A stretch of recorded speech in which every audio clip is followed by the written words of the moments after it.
परम का प्यारा समृद्ध पवियारो पूज्य स्वामी जी महाराज, आज के प्रातःकालीन सत्संग में सम्मिलित होने वाले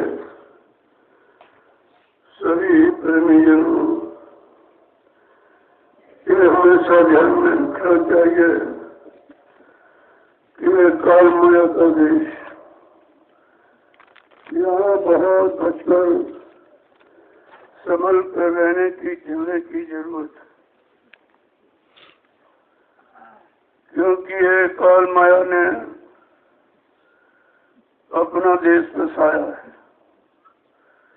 कोई अपने देश को उजाड़ना नहीं देना चाहता, तो तमाम प्रयास प्रयत्न करता किसी तरह से मेरा देश आबाद बना रहे। तो वो तरह तरह से जीव को फंसाने के काम करता, अटकलें और बाधाएं लगाता, किसी तरह से जीव ये यहाँ से निकल न पावे और मेरा देश आबाद बना रहे। लेकिन जब संत महापुरुष आए, उन्होंने काल माया के देश से युवकों को निकालने का वादा संकल्प प्रतिज्ञा करें कि मैं जिन जीवों को नाम से जोड़ूंगा, नाम दान दूंगा, सतनाम डोर सतडोर पकड़ाऊंगा, उन जीवों को समय से निकाल के ले जाऊंगा। और उन जीवों के लिए कुछ भी करना पड़े, जो जैसा जीव, जैसा जिसका संस्कार, उसके अनुसार उसको निकालने का प्रयास और प्रयत्न किया जाता है। उनके उस राज और रहस्य को ये अंदरूनी गुप्त दया को कोई समझ नहीं सकता है। जब ब्रह्मा विष्णु महादेव नहीं समझ पाए, 33 करोड़ देवी देवता, 9 करोड़ दुर्गा, 10 करोड़ शंभु नहीं समझ पाए, रामकृष्ण ऐसी अवतारी शक्तियां नहीं समझ पाई। ये कलयुग का कमजोर जीव ये बेचारा क्या समझ सकता? उसको समझने के लिए जब उनके सत्संग वचनों को सुनोगे, उन पर अमल करोगे और एक एक वचन अपने जीवन में उतारोगे, तब उनकी दया को एहसास कर सकते हो। अन्यथा ये शंका और ये तरह तरह के कुछ विचार ये तो समझने ही नहीं देंगे। जिनको समझना है या समझ कर अपना काम करना है, उनको केवल अपना निशाना अपने मालिक का रखना चाहिए। हर वक्त उनकी दया मिलती रहे, ऐसे काम करना चाहिए। उनके आदेश हुक्म का, वचनों का पालन करते रहोगे तो दया मिलती रहेगी। क्यों दया का घाट अलग, दुआ का घाट अलग। ये मन दुआ के घाट पर बैठकर तरह तरह के कुविचार, तरह तरह की शंकाएं, तरह तरह के ऐसे ही अभाव विचार पैदा करता रहता है, क्योंकि इसका काम काल माया के बनाए भोगों की गुलामी करना। ये कभी निकलने का प्रयास करता ही नहीं। वो तो संत महापुरुष जबरदस्ती इसको मोड़ते रहते हैं। सत्संग का, सेवा और भजन का ये सब मोया लगाकर इसको मोड़ते रहते हैं। नहीं तो ये एक सेकंड नहीं लगा, चला जाएगा अवतार। संभाल के लिए संभल कर रहने की जरूरत है। जब संभल के बैठोगे तो संभाल हो जाएगी, नहीं तो ऐसे तमाम जीवन निकल गए। संसार में आने का सौभाग्य तो मिला, लेकिन सदगुरु की दया पाने का सौभाग्य नहीं मिला, इसलिए वो जीव शरण में आकर भी वंचित रह गए, खाली रह गए और काल की सजा पाने के अधिकारी बन गया।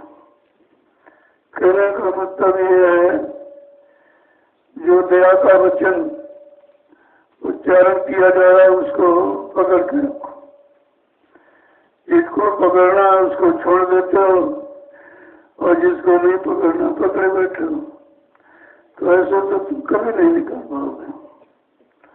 इसलिए महापुरुष बराबर इशारा करते रहते हैं, बच्चों से आपको मोड़ते रहते हैं, लेकिन तुम बच्चों को भी तोड़ने की कोशिश करते हो।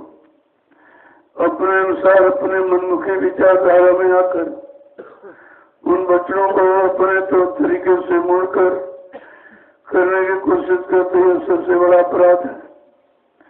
इस अपराध की तो बहुत बड़ी सजा है। एक तो तुम जानते नहीं हो, कोई जनाने आ गया, कराने आ गया, समझाने चिताने जगाने आ गया, आपने उसको समझा नहीं, तो सत्संग में आने का मतलब क्या है?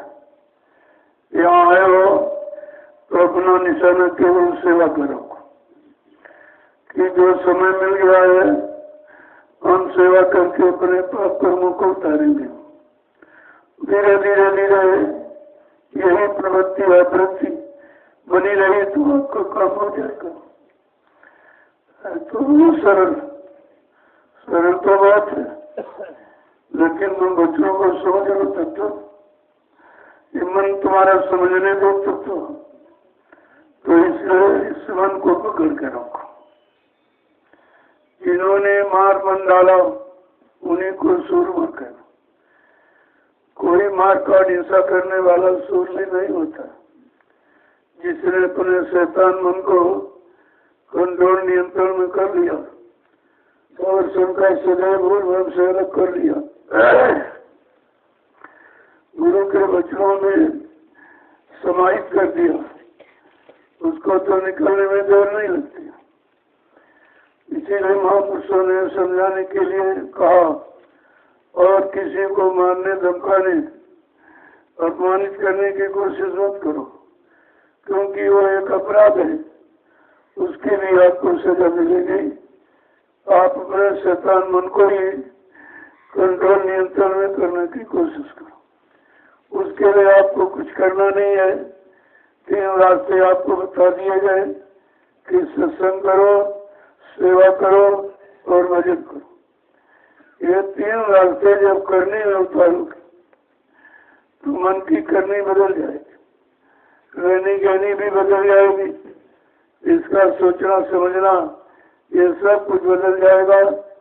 अगर आपने उस करनी को नहीं पकड़ा तो ये मन तुमको भगाता रहेगा, दौड़ाता रहेगा और भोगों की मार खिलाता रहेगा, अंततोगत्वा नरकगामी बना देगा। इसलिए आयो तो कुछ करो, कुछ करने के लिए आयो। एक मिनट अपना खराब मत करो, बहुत कीमती है, क्योंकि ये मानव जीवन अनमोल है, इसका कोई मूल्य यहाँ चुका नहीं सकता। और उस पर भी सतगुरु के वचन अमूल्य है, उनको तो कोई बता भी नहीं सकता। जब इन सब चीजों को समझ लोगे तो ये सब काम आपका सरल हो जाएगा।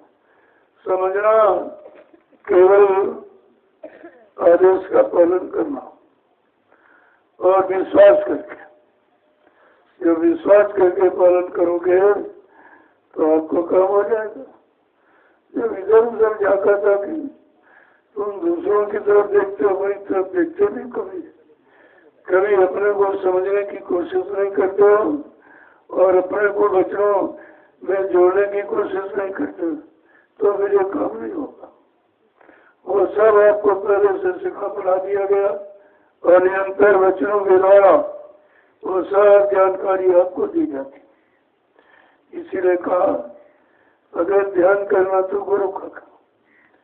इन विषय भोगों का, इन गंदे विचारों का ये गुणन मनन करना छोड़ दो, नहीं तो निकलना बड़ा मुश्किल हो जाएगा। गुरु का ध्यान कर प्यारे बिना इसके नहीं छुटना। अगर छुटकारा पाना चाहते तो गुरु करे।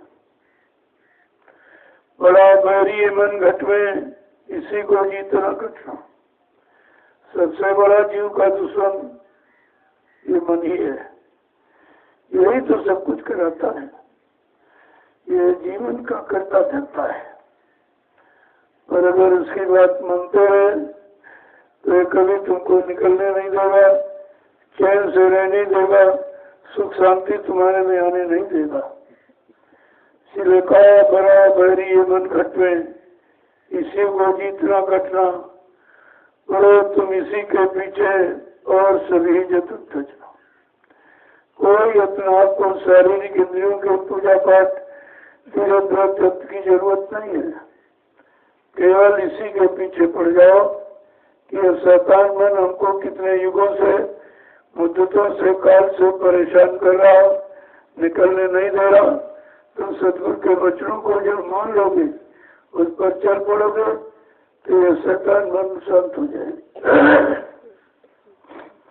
धीरे धीरे धीरे धीरे तुम्हारे उस आध्यात्मिक कार्य में सहयोग करने लगेगा। तो ये जो बताया जाता है ये करने के लिए, ये सुनने के लिए नहीं कहा जाता। ये वास्तविक प्रवचन के लिए नहीं है, करने के लिए। जो भी समय मिले उसको करने में ही उतारते हो। चाहे बाहर में हो तो आदेश का पालन करो, अंदर में साधना का आदेश उसका पालन करो। आदेश तो दोनों तरफ, इधर बाहर भी और अंदर में भी। जब अंदर की तरफ मन नहीं लग रहा तो बाहर में आदेश में उसको लगा दो, सेवा में लगा दो, बजट में बैठ करके या और कोई चर्चा करके। जब भी बैठो तो कोई न कोई चर्चा अध्यात्म की करो, जिससे मन की काली करतूतें खत्म, मन पर शंका का बोझ जो सवाल धीरे धीरे उतरे तब आपका कुछ काम होगा। ये गंदगी उतारने आयो कि लादने आयो? जो गंदगी पहले की चढ़ी हो तो उतार नहीं पाए, और जहाँ उतरने का साधन वहाँ भी गंदगी लाते रहते, क्योंकि तुम बच्चों पर ध्यान नहीं देते। जब बच्चों पर ध्यान दोगे तो आपको करना कुछ नहीं, केवल अपनी जगह बच्चों को पकड़कर बिल्कुल तटस्थ रहना, दृढ़ता और मजबूती के साथ खड़े हो गए, दया हो जाएगी। दया देने वाला तो दया देने के लिए तैयार खड़ा, लेकिन कहाँ दया करती है? जब बर्तन पाक साफ नहीं है, दया का पात्र होना चाहिए। उसी पात्र में पात्रता बनाने के लिए ही आपको ये सेवा में और सत्संग वचन सुनाकर भजन में लगने के लिए आपसे कहा जाता है। ये दया पाने का ही इशारा है, और इसी को समझ कर आपको रखना है। और कहा कि जिन्होंने मार मन डाला उन्हीं को सूरमा कहे। सच्चा सूर भी वही है जिसने अपने शैतान मन पर विजय प्राप्त कर ली हो। दुश्मन पर विजय प्राप्त करना ही तो विजय का रहती है, और सबसे बड़ा दुश्मन है मन आपका, जो कि अच्छे काम में सलाह देता नहीं, अच्छे चिंतन में, अच्छे बच्चों को याद करने में सलाह देता ही नहीं। अच्छा कर्म, सत्कर्म जो ये आपको दिया गया, इसका पालन करने की भी सलाह नहीं देता। जो अच्छे रास्ते पर न चलाए, अच्छे काम करने में सलाह न दे, सत्यमार्ग की तरफ आपको न मोड़े, तो इससे बड़ा दुश्मन और कौन आपको हो सकता है। लेकिन तुम कभी समझते ही कहाँ हो, और ये शैतान समझने भी नहीं देता आपको। इसलिए आए हो तो अपना एक ही इशारा रखो, उसकी सेवा, बाहर सेवा, अंदर सेवा। सेवा माने सफाई। जब सफाई हो जाएगी तो फिर जब गंदगी नहीं तो सब कुछ। निर्मल मन जन सो मोहि पावे, मोह कपट छल छिद्र न भावे। का केवल जिसके मन में निर्मलता, पवित्रता है, का वो तो मुझे बहुत जल्दी पा जाएगा। और हमको छल कपट ये बिल्कुल बात नहीं है। और जिनमें छल कपट रहता है मैं कभी उनको मिलता नहीं, उन पर दया भी नहीं हो पाती है। दया होती तो वो निकल जाती है, क्योंकि बर्तन गंदगी से इतना भरा है, दया आई और निकलती, उसमें कैसे देख पाएगी।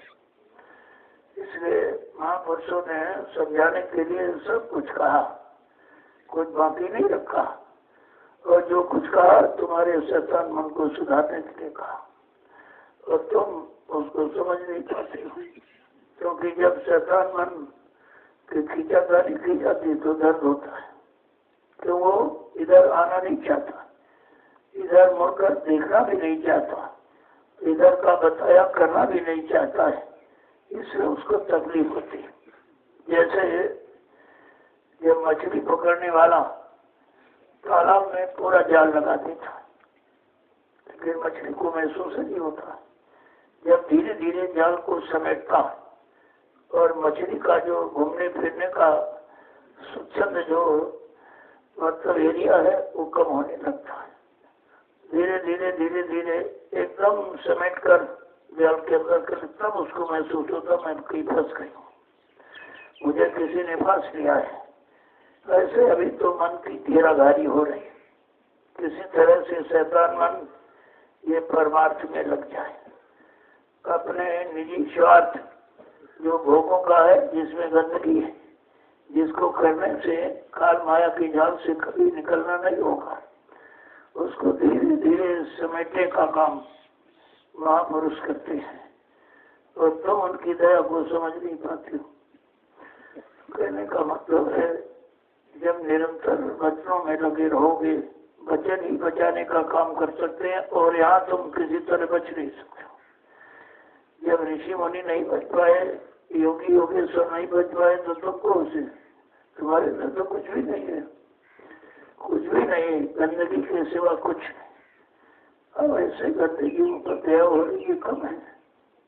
तुम तो दया के पात्र भी नहीं हो, फिर भी यहाँ पर दया की जा रही।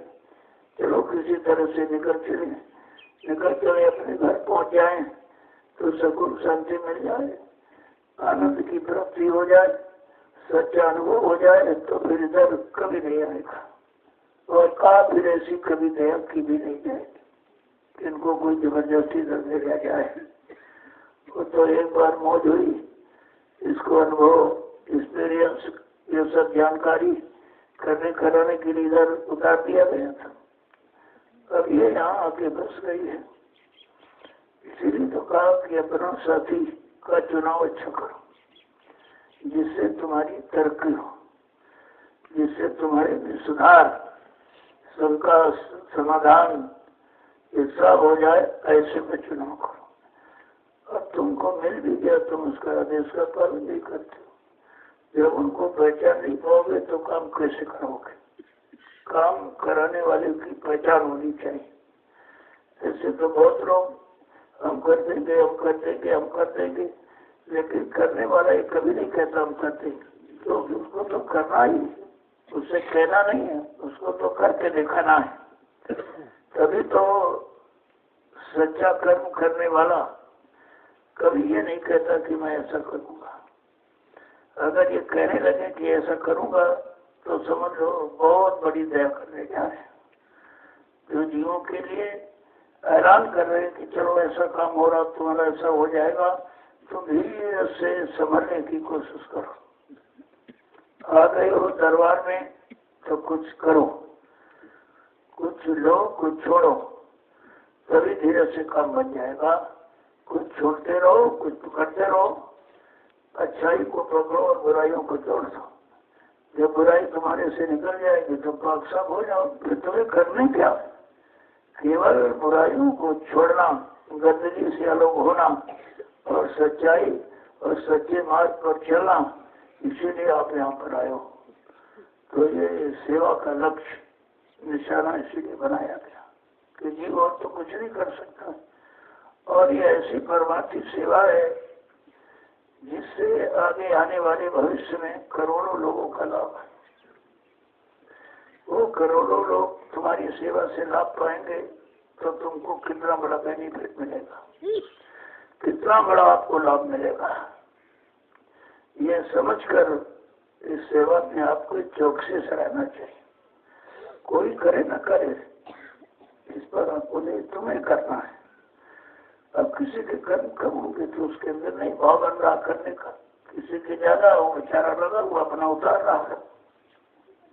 ये तो कर्म कर्जे की बात है। जितना ज्यादा जिसका कर्म कर्जा उतना ज्यादा उसका सेवा में मन लगेगा, तभी बड़े कर्म कर्जे को उतार पाएगा। और सेवा भी अलग अलग होती है, एक तरह से जैसे कर्म अलग अलग है उससे सेवा अलग अलग, वैसे ही सेवाओं के तरीके अलग अलग। और आप उस राज रहस्य को समझते नहीं हो। ये रहस्य गुरुदेव का वेग ने जान खोले। जो जाने सतगुरु कृपा तो सपने मोह न हो। अगर सतगुरु की कृपा मिल जाए तो ये मोह ये तुम्हारे अंदर से निकल जाए। क्यों? मोह सकल व्याधन कर बोला। मोह ही संपूर्ण व्याधियों दुखों की जड़ है। और मोह पूजा पाठ से जाएगा नहीं। कोई तीर्थ व्रत, कोई बाहरी शारीरिक इंद्रियों की साधना से मोह नहीं जाएगा। बिन सत्संग न हो मोह भंगा। बिना सत्संग के मोह भंग नहीं होगा। वो भी सत्संग समय के सतुर के वचन बहुत पहले आए चले गए, वो उस समय के जीवों के लिए आए थे। कोई जरूरी नहीं तुम्हारा कर्म उन्हीं जीवों के अनुसार हो। तो इसलिए समय समय पर ये महापुरुषों का आना जाना हुआ। जब जैसे जीवों के कर्म देखे गए, उनके भाव विचार देखे गए, उन पर गंदगी लगी तो आप कर्मों की देखी गई, तब ऐसा महापुरुष आया और उसी तरह से उसने नाम को जगाया है। जगाया हुआ नाम काम करता है। बाकी जो चले गए उनसे नहीं काम होगा, क्योंकि जीव को समय का डॉक्टर, समय का मास्टर, समय का आचार्य गुरु चाहिए। वो समय की कमजोरी को दूर करेगा। उसको अनुभव समय का है कि उस समय जीव कितना कमजोर है, इसकी कमजोरी कैसे जाएगी, इसके लिए कौन सा उपाय रखा जाए, कौन सा नाम जगा के रख दिया जाए जिससे इसका काम सरलता में हो जाए। ये सब जानकारी बिना सत्संग के नहीं हो सकते। इसलिए समय के सतगुरु दयाल के वचनों का साथ है, उनको पकड़ो, उनसे आपका काम कोई होगा। अगर उन वचनों को तन्मयता के साथ आपने अपनी करनी में उतार दिया और धीरे धीरे तुम्हारी करनी वचनों के अनुसार होने लगी, तो फिर तो बचने का पूरा साधन बन गया। ऐसे तो कोई क्यों नहीं बच सकता। सबको घेर घार के वो अपनी तरफ ले जाता है और फिर उसी में मतलब यानी तरह तरह के कर्म कराता है और उन कर्मों के अनुसार आपको 4 खंड 84 लाख घंटों की योनियों में बार बार जन्म दिलाता रहता है। ये जन्म मरण का सिलसिला बहुत पुराना काल माया ने बना के रखा कि अगर ये सिलसिला बना रहेगा, जीव आते जाते रहेंगे तो मेरा राज बरकरार बना रहेगा। लेकिन जब बीच में सतगुरु दयाल आए, उन्होंने जीवों को देखा, क्योंकि जीव छोड़ के काल माया का जीव नहीं है, उसने तो फंसाया है। जीव तो ये मालिक का है। जब तक मालिक स्वतः नहीं आएगा और जीव को नहीं जगाएगा, ये भूले भटके जीव कितने युगों से पड़े हैं, ये बेचारे कैसे खड़े होंगे और किधर की तरफ जा रहे, किधर उनको मोड़ कर खड़ा किया जाएगा और उधर की तरफ उनको ले जाया जाएगा, ये तो रास्ता किसी को मालूम नहीं है। किताबें पढ़कर आप जीवात्मा नहीं जगा सकते। अरे सब यही काम कर रहे हैं। कभी थोड़े बच्चे इस महापुरुष के, कभी संत के ले लिए, कभी उनके ले लिए, कभी उनके कबीर के लिए, कभी नानक के ले लिए, कभी भट्टू के ले लिए, कभी रविदास जी के ले लिए। तो इन बच्चे दूसरों की संपत्ति को ढोकर अपने को धनवान कहते हो। ये सबसे बड़ी अज्ञानता है। यही तो मूर्खता है। यही जो मतलब यानी और केवल एक धन मान सम्मान की प्राप्ति के लिए कर रहा, 2-4 गर्भों से बचाने के लिए, बचने के लिए नहीं कर रहा, केवल झूठा मान सम्मान पाने के लिए। लोग हमको ये कहें वो कहें वो। अरे भाई कहने भी लगेंगे, अगर तुम्हारे में वो कर्म न निकला तो कथन झूठा हो जाएगा। तो फिर आप कर्म माया की तरफ से सजा पाने का कर्म में जाओ। तो इसलिए यहाँ कहलाना नहीं है, करके दिखाना है। अब ये समय आसन से चर्चा का नहीं, ये तो सत्कर्म करने का, सच्ची करने का। जब सत्कर्म सच्ची करने करोगे तो धीरे से सब झूठ भी समझ में आ जाएगा, नकल भी समझ में आ जाएगा, पाखंड भी समझ में आएगा, बनावट भी समझ में आ जाएगी। लेकिन जब सच्चा कोई आधार नहीं मिलेगा तो झूठ से झूठ को हटाया नहीं जा सकता, झूठ को सत्य से हटाया जा सकता। तो इस बात को कोशिश आप नहीं करते हो, इसीलिए कितना समय निकल गया सत्संग वचन को सुनाते सुनाते। किसी ने सुना, कानों ने सुना, लेकिन मन ने स्वीकार नहीं किया। अगर इस शैतान मन ने वचनों को स्वीकार कर लिया होता तो 60 साल का समय बहुत होता है। इतने समय में सब जीवात्मा जाग के खड़ी हो जाती, लेकिन सब कहा सुनी के चक्कर में बने रहे। एक ने कहा, एक भी कहता रहा, एक सुनता रहा, कहने वाले ने किया नहीं तो वो सुनाने वाले को कैसे दे सकता? जब तक करेगा नहीं और कुछ इकट्ठा नहीं करेगा तब तक बांटेगा कैसे? तो ये किताबों से पढ़कर याद करना, इकट्ठा करना नहीं है, ये तो तुमने दूसरे के वचनों को ग्रहण किया है। वो वचन उन्होंने क्यों कहे, क्या उस समय काल स्थित परिस्थिति थी, जीव किस अवस्था में था, कितना कमजोर था, ये तो देखकर उन्होंने वचनों को उच्चारण किया था। आज कुछ समय और है, क्योंकि यहाँ हर क्षण घड़ी परिवर्तन में है, सब परिवर्तित है। और एक न एक दिन समूल परिवर्तन जब हो जाएगा तो सारा ये परावर्तन खत्म हो जाएगा। क्योंकि जीव बेचारा भोला भटका है, परावर्तन को परिवर्तन कह रहा है। और कुछ मान सम्मान पाने वाले अलग से बखेड़ा खड़ा कर रहे हैं। इनको नहीं मालूम है जब रावण का बखेड़ा नहीं चला, हिरण्यकश्यप का नहीं चला, कंस का नहीं चला, जरासंध का नहीं चला, तुम्हारा कैसे चल जाएगा? वो तो कुछ थे भी, धनवान बलवान बुद्धिमान तुम्हारे में वो भी नहीं है, शारीरिक बल पुरुष भी नहीं है। क्यों? तुम भोगों के सिवा कुछ करना जानते ही नहीं हो, और भोगों ने तुम्हारे शरीर को अत्यंत जीवशील कर दिया है, और तुम कोई काम कर ही नहीं सकते हो। और तुम शारीरिक कर्म करने के लायक नहीं हो, और आत्मिक कर्म जो महापुरुषों ने बनाया उसकी नकल करते हो, नकल करते हो। उसी का सब झूठा ढिलोरा पीट रहे हैं। कोई कह रहा सजीव आएगा, कोई कह रहा ऐसे आएगा, कोई कह रहा वैसे। अरे जिसने आवाज लगाई उसको मालूम है, जिसने सत्यु की आवाज सर्वप्रथम लगाई, लोगों को पता ही कहा था कि सत्यु भी आएगा ना। ये भी नहीं पता था कि कलयुग कभी जाएगा। जो कलयुग जाना, सत्यु आना जानते नहीं है, धीरे धीरे महापुरुष के वचनों को सुनकर नकल करने लगे। चलो ऐसा कह देंगे तो जीव हमारी बात विश्वास कर लेगा, कुछ लाभ मिलने लगेगा। अरे लाभ पाने के लिए संतों महापुरुषों के वचन आत्मा के कल्याण के लिए है, काल माया के देश से निकलने के लिए। और ये सब काल माया के सामान को पाने का प्रयास कर रहे हैं और उसकी नकल करते महापुरुषों की। कितनी बड़े सजा पाने के अधिकारी बनते। बात तो सबको बताई जा रही है, प्रार्थना सबसे की जा रही, ऐसा कोई काम मत करो जो तुम्हारी जानकारी में नहीं है, जिसको तुम करने के लिए सक्षम भी नहीं हो। तुम्हारे वो त्याग और संयम और वैराग और वो मतलब यानी आध्यात्मिक शक्ति आप में नहीं है जो आध्यात्मिक कार्य को आप कर सको। तो ये झूठे इधोरे बहुत फिरते रहे, हमेशा होता है कि मतलब सच्चे अच्छे रास्ते चलने वाले बहुत कम लोग मिलेंगे। और जब उन युगों में जो अच्छे युग थे, अच्छे खान पान करने वाले, जब वो लोग नहीं चल पाए, साथ में कर्म को नहीं कर पाए, तो कलयुग का कमजोर करता है कैसे कर लेगा? इसको तो सहयोग की आवश्यकता है। जब तक संत महापुरुषों का सहयोग नहीं मिलेगा, कोई भी जीव इधर से उधर जा नहीं सकता। इतने उसने कठिन जाल विकराल बना रखा है और सब युवों को आन फंसाया, सबको फंसा के रखा है। तो तुम निकल कैसे जाओगे?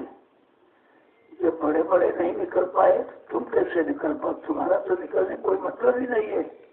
लेकिन यह है मालिक समर्थ है, समर्थ मालिक निकालने वाला समर्थ मिल गया तो निकलने में देर नहीं लगेगी।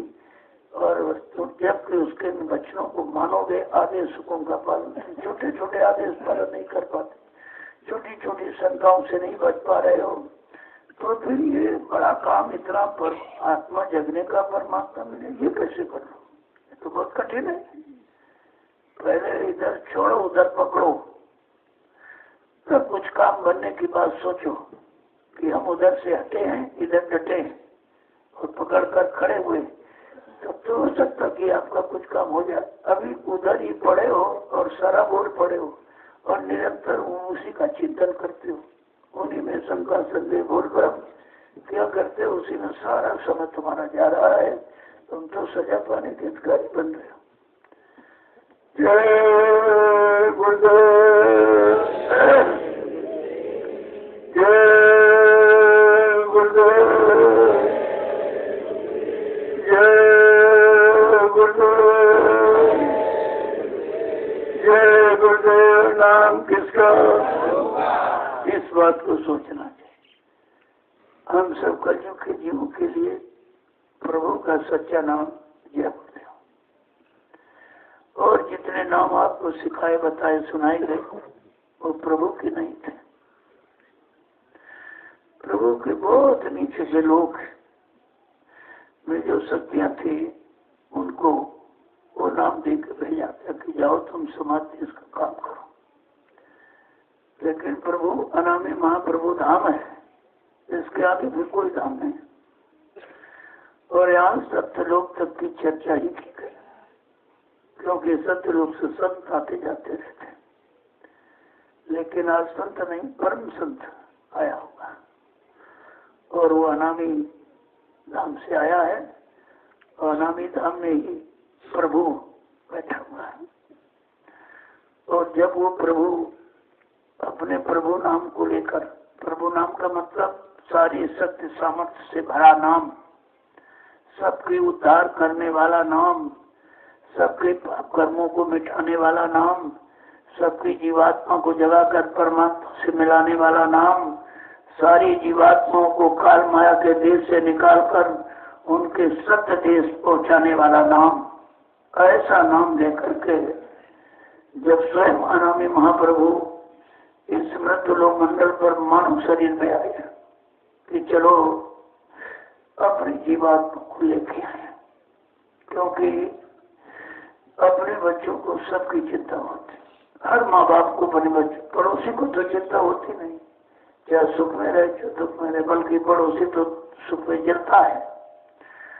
इसलिए मालिक को चिंता हुई कि काल माया ने बड़ी मजबूत व्यवस्था बनाई है फंसाने की, चलो सारी व्यवस्था उसकी भंग करो, तोड़ दो और अपनी जीवात्मा को निकाल के घर ले आओ। तो वैसे तो अपना काम कर रहे हैं, लेकिन काल माया की दृष्टि से काल का नुकसान हो रहा है, ये मतलब है। अब नुकसान क्या हो रहा, किसका हो रहा, कैसा हो रहा है तो मालूम नहीं। आप नुकसान तो उसने किया है, महापुरुष के सारी जीवात्मा और रूह को कैद खाने में डाल दिया। कोई निर्दोष, कोई दोष नहीं, बिना गुनाह पाप के और बिना उसके किसी काम को खंडित किए उसने कैसे पकड़ दिया।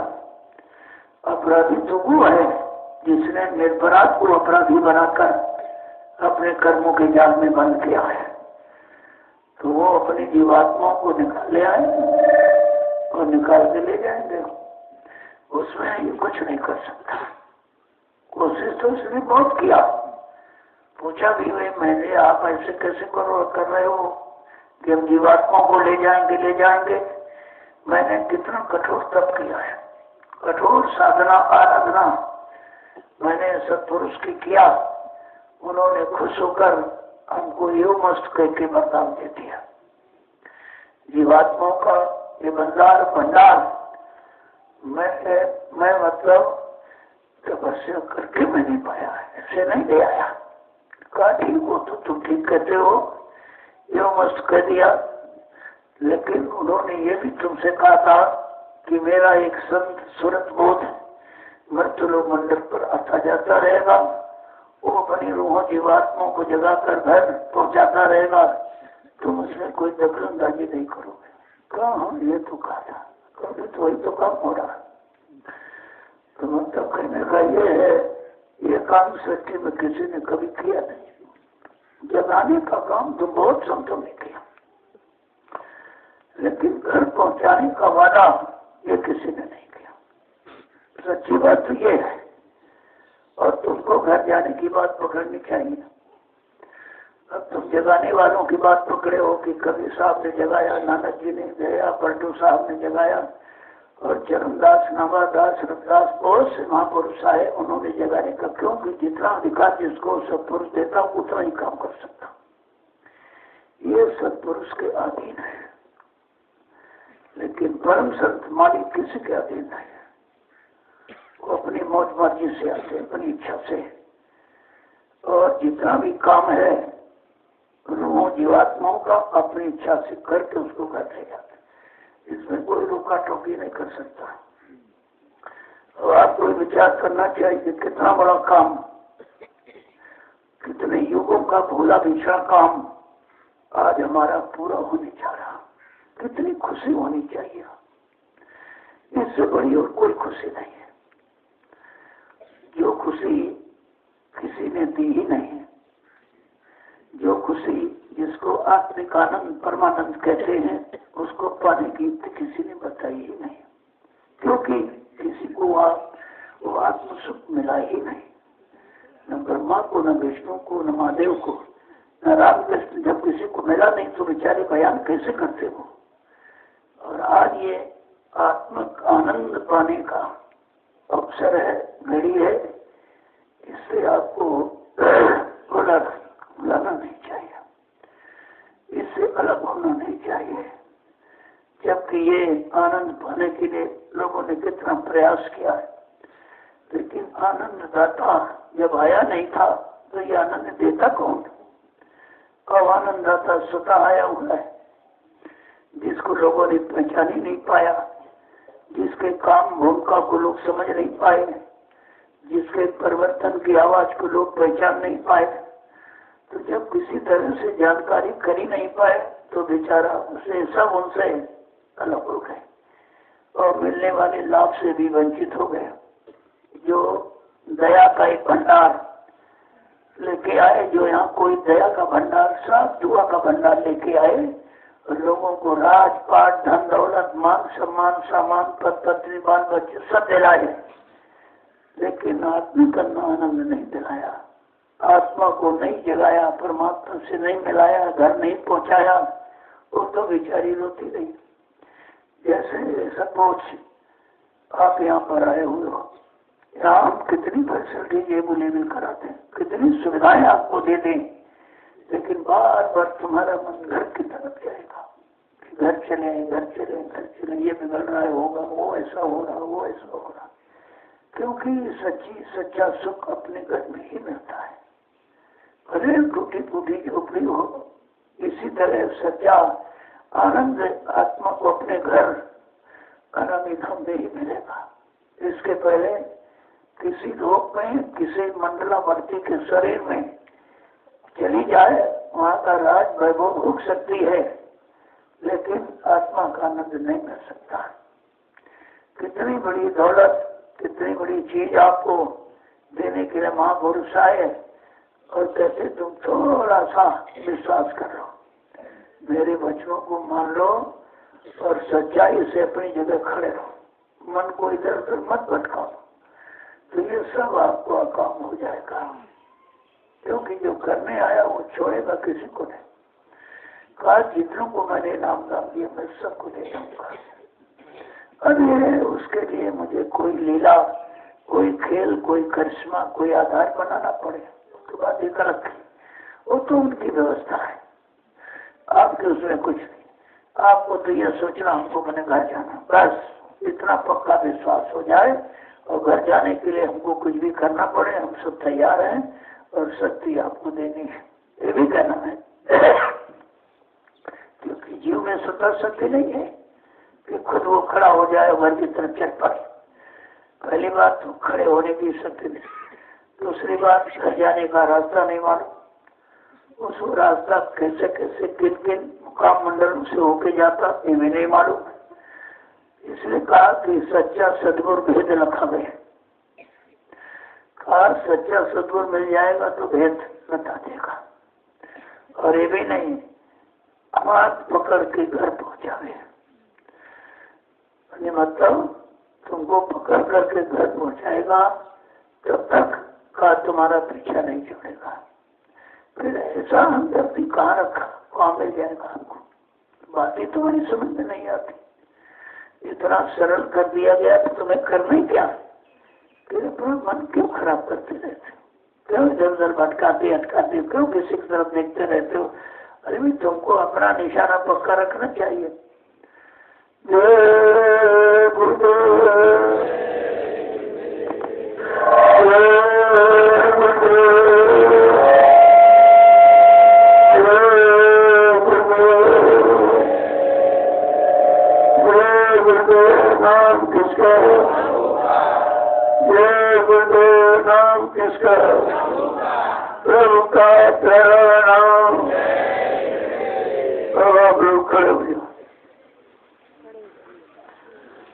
गुरु कितने हुए, कितने चले थे? एक छोटा सा झमेला प्रगति ने पानी का दिखाया, परीक्षा के लिए यहाँ भी आ गई हो, काल माया यहाँ भी आ गई। थोड़ा सा अपना एक कोला मार कितने सब बाहर चले गए, घबरा गए, पानी बरस रहा, ये बरस रहा, वो बरस रहा, कितनी छोटी सी तपस्या। जब आप नहीं कर पाओगे इतनी बड़ी चीज पाने के लिए, नहीं कर पाए, आगे तो बड़े बड़े जंगल हैं, बड़ी बड़ी कठिनाइयां हैं, बड़े बड़े पहाड़ हैं, नदियां, उनसे आप कैसे निकल पाओगे? तो आप में अभी मजबूती नहीं देखो, जब तक मजबूती नहीं तब तक कोई चीज दी नहीं जाएगी। कितना रोते रो चिल्लाते रो कुछ होने वाला, अरे देने वाला भी तो देखेगा ये चीज संभाल के रख सकता कि नहीं रख सकता। मिनटों में तो बेहोशी हो जाती है आपको। तुमको अच्छाई और मान सम्मान भी तो तुम बर्दाश्त नहीं कर सकते। जिनको मिल रहा सब पागल हो रहे हैं, क्यों? प्रभुता पाए काय मन नहीं है, कर विचार देखो मन भाई। प्रभुत्व किसी तरह का कोई बड़प्पन, कोई मतलब चीज आपको मिल जाए तो पागल हो जाओ, तुम से बर्दाश्त नहीं कर पाते। इतना कमजोर जीव की अच्छाई और बुराई कुछ नहीं बर्दाश्त कर सकता, मान अपमान कुछ भी तुम्हारे बस का नहीं है। इसलिए कार्य पड़े रहो दरबार में धक्का धनी देखो। जो स्थित परिस्थिति है उसमें भी आंख बंद करके पड़े रहो, कि जिसके दरबार में पड़े वो खुद ही बचाएगा, उसकी जिम्मेदारी है। जब छोटी मोटी परीक्षा में फेल हो जाते हो तो आगे कैसे कर सकोगे? और कितने लोग इस परमात्मा की सेवा से वंचित हुए घर भाग गए, पानी बरस रहा, ये हो रहा, वो हो रहा। अरे उन ऋषि मुनियों को याद करो जिन्होंने घोर तपस्या जंगलों में किया इसी चीज को पाने के लिए, लेकिन नहीं मिली। और आपको घर बैठे मिल गई ये नामदान, नाम युक्ति, जीवात्मा को जगाने परमात्मा से मिलाने वाली युक्ति है। ये ऋषि मुनियों को नहीं मिले थे, जिनको भगवान कहते हो रामकृष्ण, उनको भी नहीं मिल पाए। इतनी अमूल्य चीज, अमूल्य भंडार कैसे बचा के रखा हम सब कलयुग के गंदे कमजोर जीवों के लिए, और बांट दिया। ले लो लूट लो, राम नाम की लूट है, लूट सके तो लूट, अंत समय पछताओगे जब प्राण जाएंगे छूट। ये प्रभु नाम की लूट है, राम कृष्ण नाम की नहीं, प्रभु नाम की लूट है। ये लूट सकते लूट लो, अपने प्रभु धाम चले जाओ, फिर कभी आपको काल माया के देश में आना ही नहीं पड़ेगा। कितना बड़ा काम तुम्हारा, कितने युगों का जो किसी का नहीं हुआ वो होने जा रहा, आप उसको समझ नहीं पा रहे। बार बार वो धक्का मारना, भगाना, निकालना, हटाना, सब काम करेगा। लेकिन तुमने वो देखता कि तुमने मजबूती से दामन पकड़ा है या ऐसे ही मतलब है नहीं, तो बार बार धक्का मारेगा, देखेगा कि कमजोर है कि कैसा है, टिकने वाला है, भगने वाला है, स्वार्थी है, परमार्थी है, मतलब यानी गुरुमुखी है, मनमुखी है, कैसा है, क्या है। ये सारी परीक्षा ही तो है और वो बड़ी सरल है। कहीं आप कुछ छना नहीं, एक स्थान पर बुला लिया गया, वहीं पर आपकी परीक्षा शुरू हो गई। देखो कितने हजार आए थे, सब भग गए। जबकि मैंने कहा कम से कम 2 दिन का समय, जब मैं भी आ रहा हूँ पीछे से, हमारे रहते आप 2 दिन का समय दे दीजिए। 2 दिन में आपको पता नहीं कौन सा काम हो जाए, कौन सी दया मिल जाए, लेकिन तुम्हारी समझ में आवे तब तो सब बिना पूछे ही बन गए। किसी ने आदेश नहीं दिया और गए सब परेशान। आप फोन करते हैं बीमारी है, वो झगड़ा हो गया, रास्ते में फंस गए, यहाँ फंस गए, वहाँ फंस गए, तो उनका तुम जब आदेश के बगैर जाओगे तो फंसोगे नहीं, क्या निकलोगे तुम? तुम्हारे पास निकलने का कहाँ साधन? आए बेचारे दर पर उधर पर छोड़ के मत कर। देखो ऐसा होता है, जब मिलने नहीं देता मन तो यही काम करता है। दरबार भी लाया और दरबार का लाभ भी मिलने नहीं दिया, बुला के ले गया आपको।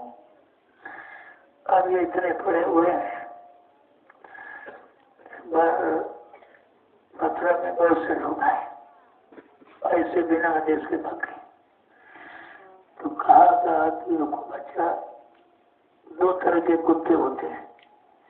एक कुत्ता इधर उधर आके धत्त कर भाग जाएगा, एक पालतू है, चाहे मारो पीटो लेकिन डर नहीं छूटता।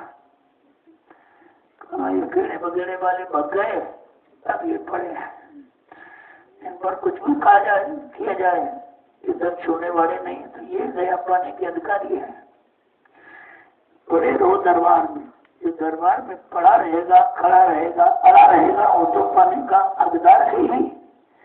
लेकिन इसको कितने लोग पकड़ पा रहे हैं, कितने देर मजबूती से खड़े हो पा रहे हैं, ये भी तो देखना है।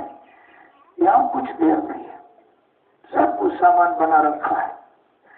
देरी बस हमारी यहाँ की कि हम आप समझ से जाग नहीं पा रहे, हम आप समझ से सतुर के बच्चों को समझ के पकड़ नहीं पा रहे, उन पर चल नहीं पा रहे।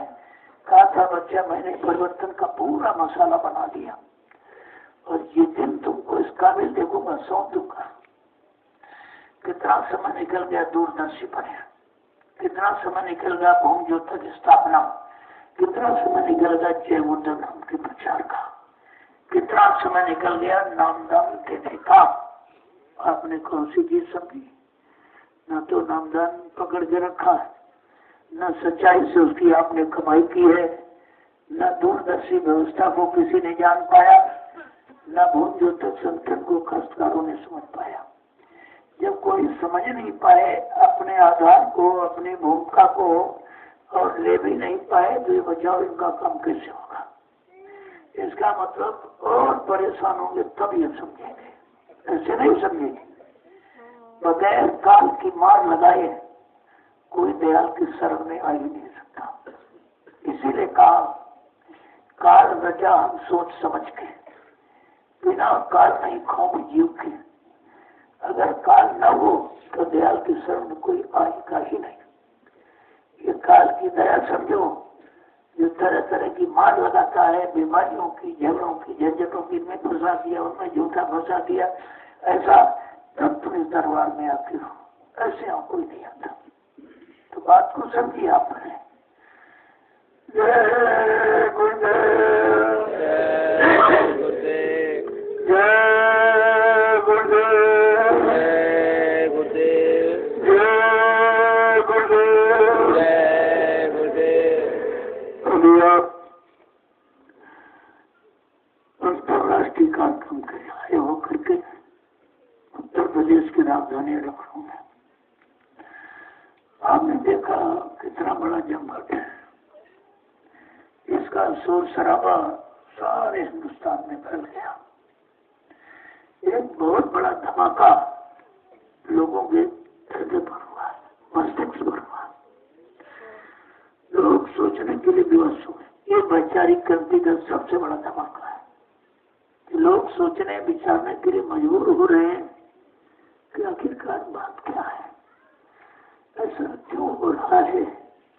कुछ कह रहे हैं, वो कुछ कह रहे हैं, वो कुछ कह रहे हैं, और ये जो कह रहे हैं वो कोई नहीं कह रहा, ये जो कर रहे हैं वो कोई नहीं कर रहा, ये जो लाभ दे रहे हैं कोई लाभ दे नहीं रहा, सब लाभ ले रहे हैं। तो धीरे धीरे वैचारिक क्रांति का बिगुल जो उत्तर प्रदेश की राजधानी लखनऊ में बजा है, ये छोटा मोटा बिगुल नहीं है। सब लोगों को विचारने, समझने, सोचने के लिए विवश कर रहा है। और धीरे धीरे सब आएंगे, बचेगा कोई नहीं, क्योंकि कहीं कुछ मिलने वाला नहीं है सिवाय लेने के। देने का काम कोई कर ही नहीं सकता, क्योंकि देने की भावना उसी में है जो देने आया है, और जो लेने आया वो देने की भावना कैसे बनाएगा, कैसे आपको दे पाएगा। और दे भी नहीं रहा, दे भी लोग रहे हैं, कर भी रहे, फिर भी समझ नहीं पा रहे। ये है काल का चक्कर। जैसे भूत का चक्कर है, ऐसे काल भूत का चक्कर है। बेचारे समझ भी नहीं पा रहे, देकर भी नहीं समझ पा रहे हम कहाँ दे रहे हैं, हमारा कहाँ लग रहा। देकर ये पूछ नहीं पा रहे भाई हमारा कहाँ लगा रहे हो। और इतने दिन देते देते हो गया, तुमने कभी देखा कि हमारा दिया कहाँ लगा है, किस परमार्थिक काम में लगा है, किस भूमिका व्यवस्था में लगा है। क्योंकि वहाँ कोई भूमिका व्यवस्था नहीं है, वहाँ केवल लेने की भूमिका है, अपने स्वार्थ रूप लालच की पूर्ति की भूमिका है। वहाँ परमार्थ की भूमिका कोई नहीं है। धीरे धीरे धीरे सब समझ में आ जाएगा। आप अपनी जगह खड़े रहिए, मन को मैला मत कीजिए, सब ठीक। इस शैतान से बचने की कोशिश करो। जय गुरुदेव, जय गुरुदेव, जोर से बोलो जय गुरुदेव, सब मिल बोलो जय गुरुदेव, बोलना होगा जय गुरुदेव, अभी से बोलो जय गुरुदेव, दुख दर्द हरेंगे जय गुरुदेव, सब कष्ट हरेंगे जय गुरुदेव, सुख शांति भी देंगे जय गुरुदेव, सबके दाता जय गुरुदेव, सबके मालिक जय गुरुदेव, प्रेम से बोलो जय गुरुदेव। ये नाम नहीं इंसान का, ये नाम है प्रभु का, ये काम नहीं इंसान का, ये काम है प्रभु का। ये आपको सोचना है। भगवान का काम केवल मानव की भाग का निर्माण है, और प्रभु का काम जीवात्मा का उद्धार। बहुत बड़ा अंतर है। इसलिए पहले आपको बताया गया जय गुरु नाम परमात्मा का, क्योंकि ये समाज देश की संपूर्ण आत्माओं को एक सतत रास्ता दिखाने के लिए आया है। इसलिए तो परमात्मा का। और कहा जब सब इकट्ठी हो गई 45 करोड़, तो कहा इनको प्रभु धाम पहुंचाने का, तब ये प्रभु नाम का प्रचार। अभी लोग परमात्मा प्रभु के नाम को भी नहीं समझ पाए, इसका मतलब क्या है। पहले ये कहा, अब ये बाद में क्यों कहा। पहले इकट्ठा करना था, और फिर इकट्ठा करके घर पहुंचाना है। इसलिए दोनों के अंतर को समझो। जब धीरे धीरे तुम्हारी समझ में सब आ जाएगा, क्योंकि ये संदेश कभी आपको मिला नहीं। इशारा तो बहुत पहले किया गया है, लेकिन तब जीव थे नहीं। जब हमने 10 जुलाई 52 में तो इशारा अध्यात्म का ही हुआ। नाम दान से ही तो शुरुआत की गई है, अध्यात्म से शुरुआत हुई है। ये राजनीति से शुरुआत नहीं हुई है, अध्यात्म से शुरुआत की गई। और इस नाम से ही काम करने की शुरुआत, काम करने का वादा, काम करने से घर पहुंचाना, ये सब आपको शुरुआत में तो यही कहा गया। धीरे धीरे बीच में समाज देश की स्थिति परिस्थिति को देखा गया, उसको ठीक करने के लिए एक आवाज दी गई दूरदर्शी। 18 वर्ष प्रचार कराया गया। बात कहा कि नब्बे फीसदी हिंदुस्तान में काश्तकार है, अगर ये खुशहाल हो जाए तो देश खुशहाल हो जाएगा। तो उनकी खुशहाली के लिए कौम जो तक संगठन की स्थापना की गई। 10, 11, 12 सितंबर 1987 को ग्राम देवलखा तहसील के सरगंज जिला बहराइच उत्तर प्रदेश में, बहराइच के लोग भी कुछ बेकार हो भी नहीं सोच पाए, अहमदाबाद में दूरदर्शी की स्थापना हो भी नहीं सोच पाया, जय उर्दू नाम तो संपूर्ण भारत में देश विदेश में फैलाया गया वो भी नहीं समझ पाए। जब महापुरुष की किसी व्यवस्था, किसी भूमिका, किसी सारी को आप समझ ही नहीं पाए तो लाभ से प्राप्त करो। तो आपको तो समझना चाहिए था। तब कहा था ऐसे नहीं, वो कुदरत की मार से समझेंगे, तो समेट के रख दिया गया। कहा जब मार पड़ेगी तो भाग के आएंगे। अगर आदमी बीमार हो और दवा पहले से बना के न रखी जाए तो तुरंत बीमार मरीज को तुरंत दवा बनाई जाए तो खत्म हो जाएगा। अब उनको ये मालूम कैसे, तुमने तो कहा नहीं हमारी दवा बना देना, तुम्हारी दवा मेडिकल स्टोर में रखी कैसे, जो कहते हमको दवा दे दीजिए, तुमने तो कोई आदेश दिया नहीं भाई। लेकिन उनको मालूम है कि जब देश का खान पान खराब किया जा रहा है, उस खान पान खराब से ये बीमारियां आएंगी, फट से उन्होंने दवा बना दी कि जब खान पान तो शुद्ध करेगा नहीं, मानेगा नहीं, तो उसको हमारी दवा की जरूरत पड़ेगी। देखो अपना काम उन्होंने सोच के बना दिया, तुम नहीं कर पाए। अगर तुम शाकाहारी हो जाते ये सब काम खत्म था, कुछ नहीं। साकार का मतलब तो बहुत बड़ा है, वो तो आप नहीं अभी कर पाओगे, लेकिन मोटा मोटा शाकाहारी कि पहले मुर्दा मांस छोड़ो, फिर जिंदा मांस से भी अलग हो जाओगे। इसको कहते त्याग, बैराग, ब्रह्मचर्य, ये जिंदा मांस से अलग करेगा आपको। तब आप सच्चे शाकाहारी बन जाओगे। अंदर और बाहर दोनों तरफ आप शाकाहारी हो जाओगे, फिर आपको पूरा लाभ मिल जाएगा। तो अभी तो मोटा शाकाहारी कोई नहीं अभी हो पाया, और ना कोई इतनी जल्दी बन पाएगा। अगर मुर्दा मांस छोड़ दो, जिंदा नहीं छोड़ पाओगे, और तुम्हारे बस का नहीं है। तुमको तो दोनों तरफ से शाकाहारी बनना है, बगैर संयम और त्याग और वैराग और ब्रह्मचर्य के तो कुछ हो ही नहीं सकता। ये है सच्चा मांसाहार त्याग, कि आपको सबसे अलग कर दिया जाए, केवल एक तुम्हारे सामने आधार रह जाए, सदगुरु केवट मल्ला, केवटिया ले जाने वाला। अगर इस आधार को समझ के पकड़ लो, सारे आधार ये तुम्हारे छूट जाएंगे, एक तुम्हारा आधार रह जाएगा, घर जाने का, घर पहुंचने का। बस समझ आने लगे। लेकिन ये बात धीरे धीरे समझ में आएगी, और ये केवल इन्हीं सत्संगों में बताया भी जाता, जो कि बड़े बड़े कार्यक्रम में वो तो आम आवास का सत्संग है। सब तरह के जीव आते हैं, मतलब यानी संसारी भी आते, तो उनके लिए थोड़ा बहुत मिला जुला अध्यात्म कहा जाता है, क्योंकि उसकी भी जरूरत है। बगैर घेराघारी के तो कुछ होएगा नहीं, लेकिन तुमको उसकी जरूरत है। इसलिए तुम्हारे लिए यहाँ संदेश से प्रसाद किया जाता, उधर वो अलग होता है, हर समय का अलग अलग। जय गुरुदेव,